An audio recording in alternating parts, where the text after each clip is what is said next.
ആഗ്രഹിക്കുന്ന ഒരാളാണോ? Weight gain ചെയ്യാൻ അതിയായ താല്പര്യമുണ്ടോ? പക്ഷെ അതിനുള്ള ബഡ്ജറ്റ് ഇല്ല എങ്കിൽ ഞാൻ ഈ പറയുന്ന 5 ഫുഡ്സ് നിങ്ങൾക്ക് നിങ്ങളുടെ ഡയറ്റിൽ ഇൻക്ലൂഡ് ചെയ്യാവുന്നതാണ്. അപ്പോൾ നമ്മുടെ ഈ ഒരു വീഡിയോ നിങ്ങൾക്ക് യൂസ്ഫുൾ ആയിട്ട് തോന്നിക്കഴിഞ്ഞാൽ നമ്മുടെ ഈ പേജ് ഒന്ന് ഫോളോ ചെയ്യാനും ഒപ്പം നിങ്ങളുടെ ആ മെലിഞ്ഞിരിക്കുന്ന ഫ്രണ്ടിലെ ആ ഫ്രണ്ടിന് ഈ ഒരു വീഡിയോ ഒന്ന് ഷെയർ ചെയ്യാനും മറക്കണ്ട. 1. Potato and starch. Starch contained ആയിട്ടുള്ള ഫുഡ്, അതായത് പൊട്ടറ്റോ, സ്കോൺസ് എന്നിവയെല്ലാം നമ്മുടെ മാർക്കറ്റിൽ വളരെ ചീപ്പായിട്ട് അതുപോലെ തന്നെ കോസ്റ്റ് എഫക്റ്റീവ് ആയിട്ട് ലഭിക്കുന്ന ഫുഡ് ഐറ്റംസ് ആണ്. ഇത് നമ്മുടെ വെയിറ്റ് ഗെയിനിന് വളരെയധികം യൂസ്ഫുൾ ആണ്. അതുപോലെ തന്നെ നമുക്ക് എക്സ്ട്രാ കലോറീസ് നമ്മുടെ ബോഡിക്ക് ഈ ഒരു ഫുഡ് ഐറ്റംസ് തരുന്നുണ്ട്. Second, whole egg. അപ്പൊ ഈ ഹോൾ എഗ് നമ്മുടെ ഡയറ്റിൽ ഇൻക്ലൂഡ് ചെയ്യുന്നത് വളരെ ബെസ്റ്റ് ആയിട്ടുള്ള ഒരു ഓപ്ഷൻ ആണ്.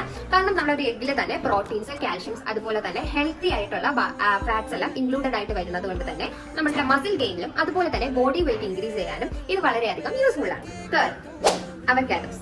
അവക്കാഡോസ് എന്ന് പറയുന്നത് excellent source of fats, vitamins, fibres അതുപോലെ തന്നെ ആവശ്യത്തിന് ആന്റി ഓക്സിഡൻസും ഉണ്ട്.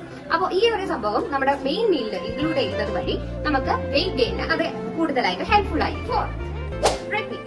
റെഡ് മീറ്റ് എല്ലാവർക്കും പറയാനുള്ളത് പ്രോട്ടീൻ റിച്ച് ആയിട്ടുള്ള ഫുഡ് ആയിട്ടാണ്. അത് നമ്മുടെ ഡയറ്റിൽ ഇൻക്ലൂഡ് ചെയ്യുന്ന വഴി നമ്മുടെ ബോഡി വെയിറ്റ് ഇൻക്രീസ് ചെയ്യാൻ ഹെൽപ്ഫുൾ ആണ്. അതുപോലെ തന്നെ അതിൽ കണ്ടെയ്ൻഡ് ആയിട്ടുള്ള ലൂസിൻ, ക്രിയേറ്റിൻ എന്നിവ നമ്മുടെ മസിൽ മാസ് ബൂസ്റ്റ് ചെയ്യാനും വളരെ യൂസ്ഫുൾ ആണ്. And fifth, oily fish. Oily fish നമ്മുടെ ഡയറ്റിൽ ഇൻക്ലൂഡ് ചെയ്യുന്ന വഴി ഇമ്പോർട്ടന്റ് ആയിട്ടുള്ള ഫാറ്റ്സ്, അതായത് ഒമേഗ 3 ഫാറ്റി ആസിഡ് പോലുള്ള നമ്മുടെ ബോഡിക്ക് ആവശ്യമുള്ള ഇമ്പോർട്ടന്റ് ആയിട്ടുള്ള ഫാറ്റ് അടങ്ങിയിട്ടുള്ളത് കാരണം നമ്മുടെ ബോഡി വെയിറ്റ് ഹെൽത്തി ആയിട്ട് ഇംപ്രൂവ് ചെയ്യാനായിട്ട് അത് ഹെൽപ്ഫുൾ ആണ്.